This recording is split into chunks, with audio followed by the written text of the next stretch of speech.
Hello, everybody. Tim Hughes here. I'm CEO and co-founder of DLA Knight. I'm here with Pat, and we're going to be talking about a number of things. One is his book, Unlocking Yes: Sales Negotiation Lessons and Strategy. You got to get the yellow sticker with the revised edition. And we're also going to be talking about negotiating strategies. Pat, where can people find you? Well, just drop my name into any search engine and stand back. A lot of animal noises pop up. Patrick Tinney, sales author, or LinkedIn, whatever makes you happy. Okay, brilliant. And so we're going to talk about 10 of the ugliest negotiating strategies and explain about them. Sure. We've only got 20 minutes, so we're going to have to rattle through them. But this is going to be fun. I've sat in some amazing negotiations, and I've often sat there and thought, what on earth is going on? Because something's playing out, and I don't know what it is. And I'm sure there's other salespeople and sales leaders are the same. So let's get started. Sure. Number one. Of the ugliest? Yeah.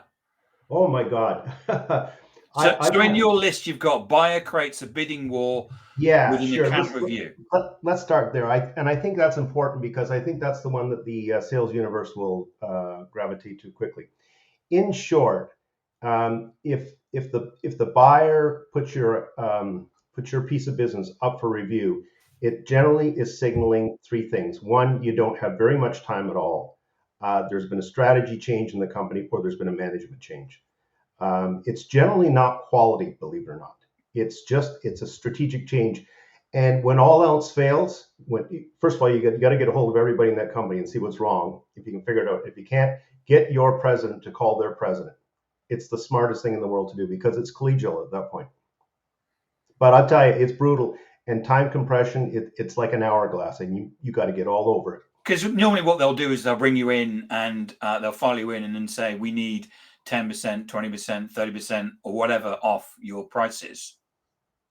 They could do that, but what they do is they create a cattle call, which causes even more pressure. So you could you may have been the number one, and all of a sudden you're one of six. Right. Okay. And so when you get the two CEOs to talk, what do you get them to do? I think generally what you want to do is have your CEO just say, we've really worked hard at creating an environment where you could be more than successful. So in your mind's eye, what has changed in your present and future view? And then you get the answer. And then you go quiet. You get the answer. Yeah. And I think that's important. Hit me with another one. Okay. A buyer creates share and compare quotes scheme. That's it's pretty close to the ugliest, because really what it is you've got a situation where your buyer is calling you in and they push a proposal across the table and said, quietly have a read. If you can beat this will be a competitor's proposal. Absolutely.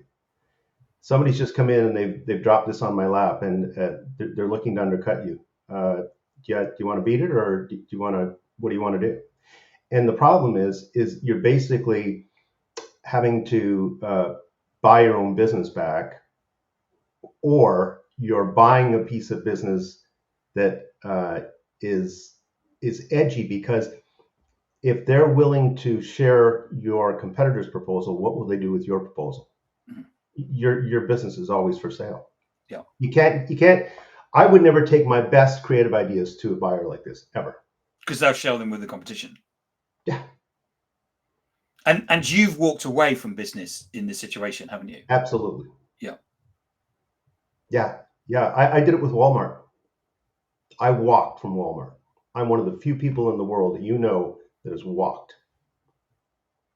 And when something like there was a change in your company or something, and there was a new CFO or something like that, and he checked your figures and he said it was the right thing to do.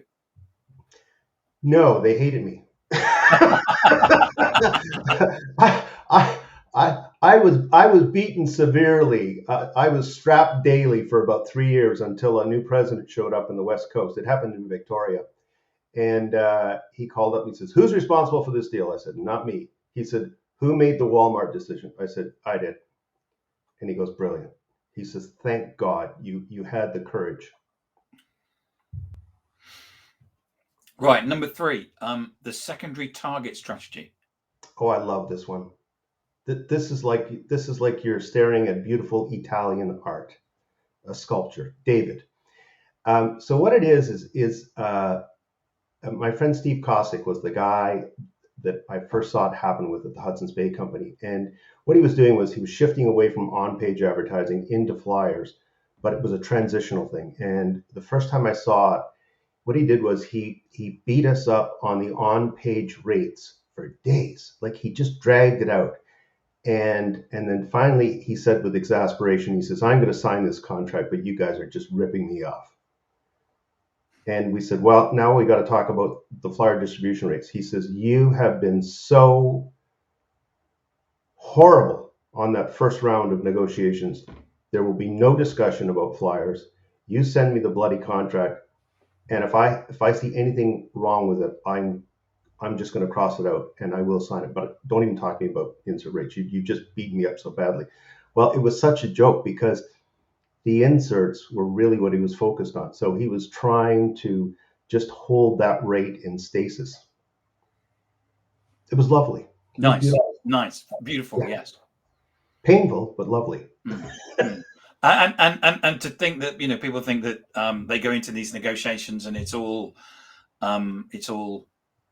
nice, and the buyer creates a performance-based strategy. Yeah, that's the old, if you hear the term skin in the game, that's really what it is. So really what it comes down to, and I've had this happen a couple of times, and I generally call people out on it because really what they're saying is, "I'm going to take your money, Tim," meaning your services. "I'm going to use them. I'm going to measure them. And then I'm going to decide whether I'm going to pay you your money back. And then eventually I'm going to decide whether I'm actually going to pay you for your services." And I generally say, "I love this. Please count me in with one stipulation, one addendum." "Well, what is it?" "Well, I get to come into your offices and you're going to open up your books once a month so that I can see the progress that your people have made after I trained them." And that's when the explosion happens. Yes, because if you're training salespeople, it's actually down to the salespeople's ability to execute, not on you. Yeah, but it's also this whole idea that they're holding your money. They're holding your money, and you don't even know if you're going to get it back to begin with. The rule book legitimacy strategy. I love this one because you see, most companies have a rule book. Almost all of them do. And the thing with rule books is there's always little holes in them. So I had a situation years ago, and I actually wrote it into the book. I think it's a great example where my extended warranty was running out of my Toyota, and I'd been in the service center about 8 weeks beforehand. And I said, "Put a note in my file, call me 2 weeks before, and I'll just bring the car and we can have a look at it," because it was a 5-year extended. Anyway, the guy didn't do anything. And I just happened to be getting ready to go away on holidays. It was a long weekend. And I called up and I said, "I think I'm running out of warranty here. Can you hold me over for a week?" And he goes, "Nope." I said, "Come on." I said, "I've been a customer forever." He says, "Nope." He says, "You buy it until that date." And so I said, "Can you go back to the manufacturer? Can you talk to somebody?" So this went on for about an hour. And so what we were doing is we were drifting into the later part of Friday on a long weekend. And I finally said, "You have no interest in taking care of me here, do you?" He says, "To be honest with you," he says, "we don't have mechanics here for the long weekend." So he says, you're toast." That's what he was saying. So I jumped in my car really quickly and drove down to the dealership and threw my keys on the counter. And I said, "I'm still under warranty, right?" He said, "Yeah." I said, "Write up an order and timestamp it right now." He said, "That's crazy. You can't do that." I said, "I'm under warranty, am I not?" He went into his manager's office. Oh, you can see the arms waving and people pointing. And anyway, he comes out and he stamps it. And all of a sudden, this little Scottish jet turns up beside me. And we took the car out for a test drive. I had a leaky seal in my transmission.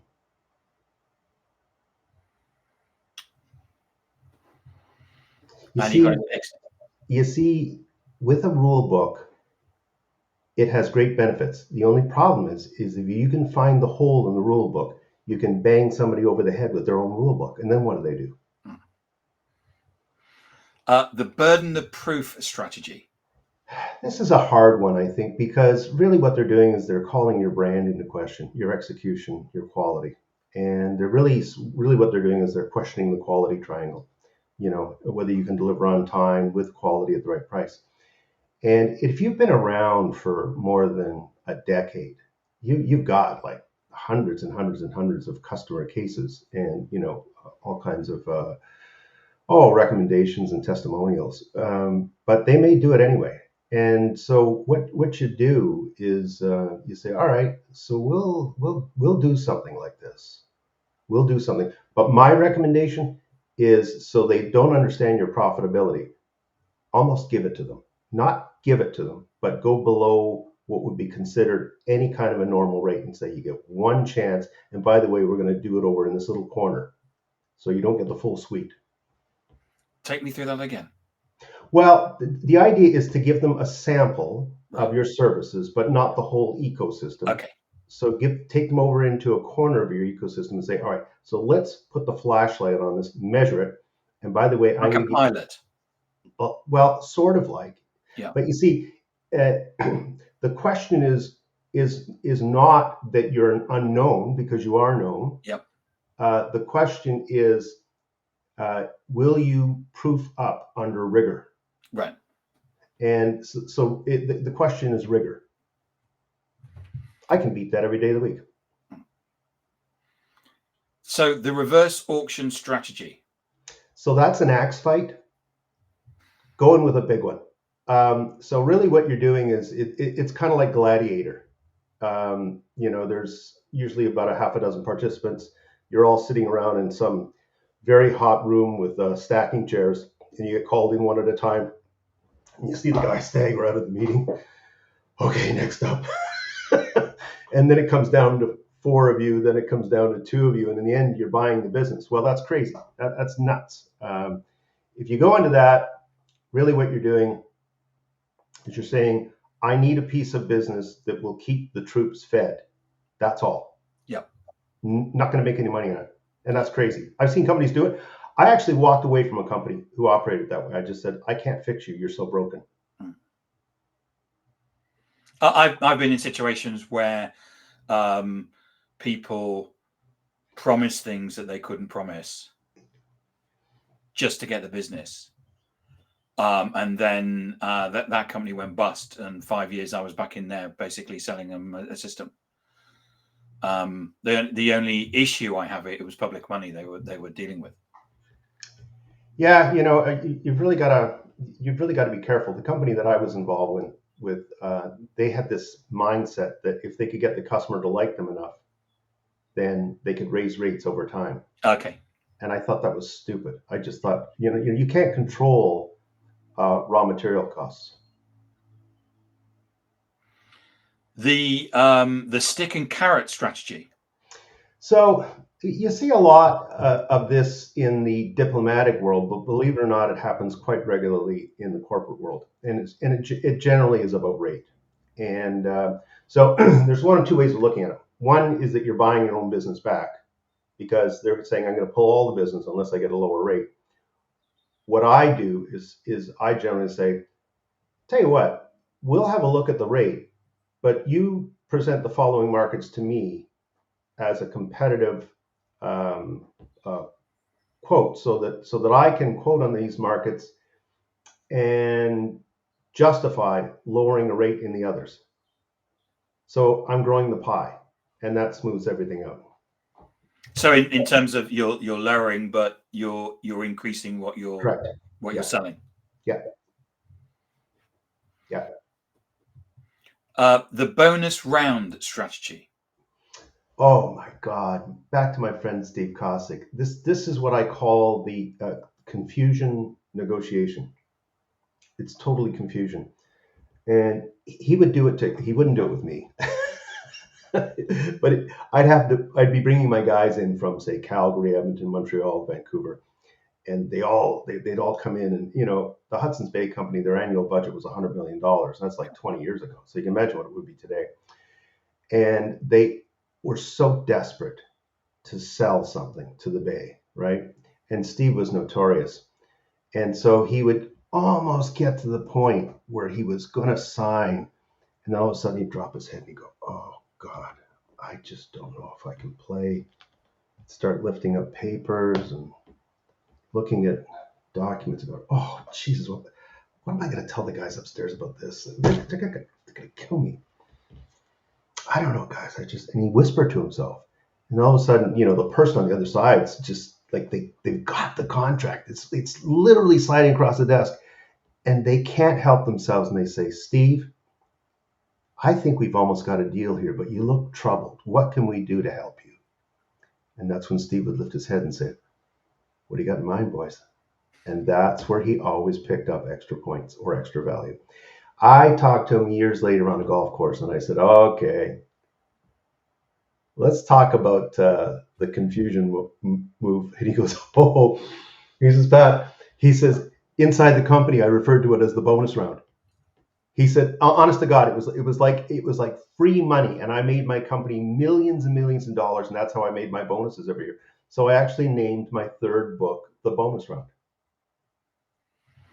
Because the sales is so close, the person's got their pen in the hand, and the salesperson is holding their breath, and then. Well, it's like if you're a fisherman, you're out fishing, and you got this fish on and the pole is bent, and all of a sudden the pole goes boom, and the line is all limp. What do? Scream. And the last one, the growing list strategy. So this is a really, really, really tricky one, and it really compresses time badly. It can happen at the beginning of a negotiation. It can happen at an end. It rarely happens at the beginning, but when it does, it's like, watch out. So you're in a meeting, you're sharing some sensitive information with a buyer, and he goes, damn, that's good. You can't bill me for that. What do you mean I can't bill you for that? No, you can't bill me for that, but it's a great idea. Thank you. And then they continue, and you're going, well, I'm never going to do that again. Or it can happen at the end when it has a feel of, it's almost sinister. So the person is literally writing their name, and they're halfway through their name, and they stop and they look up and it's, you know what? I like this contract. You guys are big corporate players. Would you please add this, and this, and just kind of tuck it in underneath? You guys have got lots of money. Then I'll just finish my signature here. It's brutal. So what you have to do is you have to make a list of the correct cost of that information, send it to them, and say this will never happen again. Right. You got us once, but it'll never happen again. So we've rattled through 10 things there. Fantastic sharing your experience on that, Pat. One of the things you talk about in your book is how to go into a negotiation. And I've been into negotiations where everybody was sitting there, the room was hot, and everyone's looking at the chair, and I'm thinking, I know what's going to happen. And I sit in the chair, and the chair collapses. But there is a way, isn't there, as salespeople, that we should be going into those meetings and running those meetings. So talk about that and the professionalism that we should be having in those. So I think what you do in those situations is that you act underwhelmed. In other words, you just sit there and you go, I was waiting for you to do it. What do you got next? What's your backup plan? So we've already covered that now. Can't make it any worse. So what's the backup plan? They never have a backup plan. So once you out them that way, they kind of go, oh, dang, did not see that kind of smoothness coming at me. You see, it really comes down to brinksmanship in many cases, right? And that move that you're talking about, to me, is a tactical move. It's Yeah. just like that. So when you went into negotiations, how much preparation did you put into it, and what did you do? It was always scaled on the size of the contract. Right. So if the contract was $1 million, it probably got a week's work, 2 weeks Right. work. If it was 10 million, it got 10 times that amount. Right. And it also depended on how many markets were involved. So I represented 125 markets in Canada.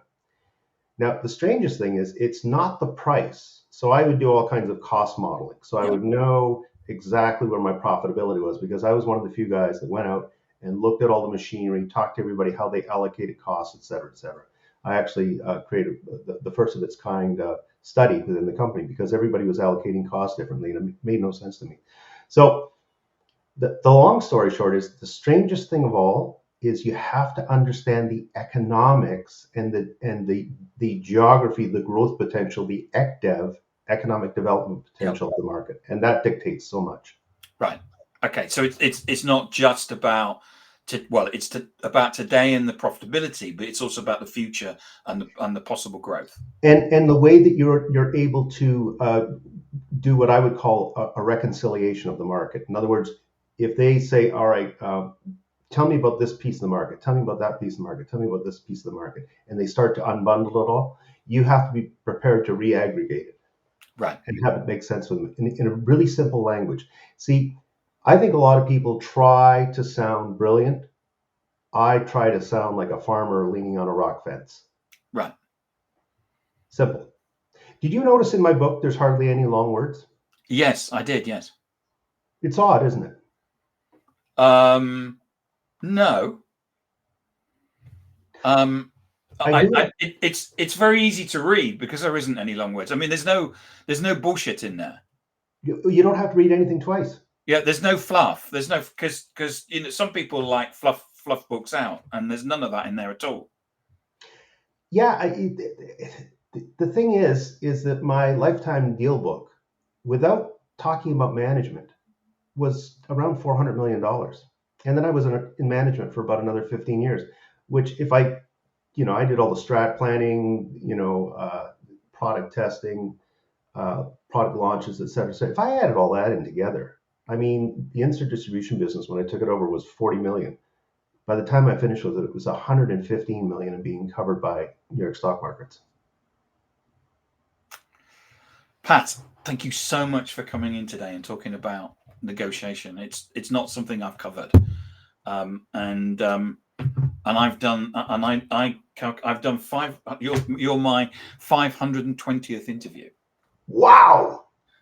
So if you haven't got it, there's Patrick's book, Unlocking Yes, and you need to get the one with the yellow sticker, the revised edition. And if you want to know anything about negotiation, and if you're in sales, in fact, if you buy anything, I was talking to Pat in the preparation for this, and I said I did a negotiation course, and it changed my life. I've never paid full price for anything. Yeah, it's funny. I think that the biggest blunder in the market today is people estimating their negotiation skills. Yes, totally agree. And it's an unforced error. Pat, where can people find you? Well, LinkedIn is where I hang out a lot, and I've just got so much material up on the internet. And by the way, launching two new things. I've just launched an executive recruitment company here in North America, and I'm about to launch an online learning portal similar to like a Udemy.com, but it's called sales-gorilla.com. And I've already completed just under 500 short videos, and I'll be adding tons more material. It'll end up being about 100 hours of video. Wow. Thank you so much for coming on, Pat. It's been really great. Appreciate it. Do you know what? I've had a ton of fun. Thank you. I had so much fun. Thank you.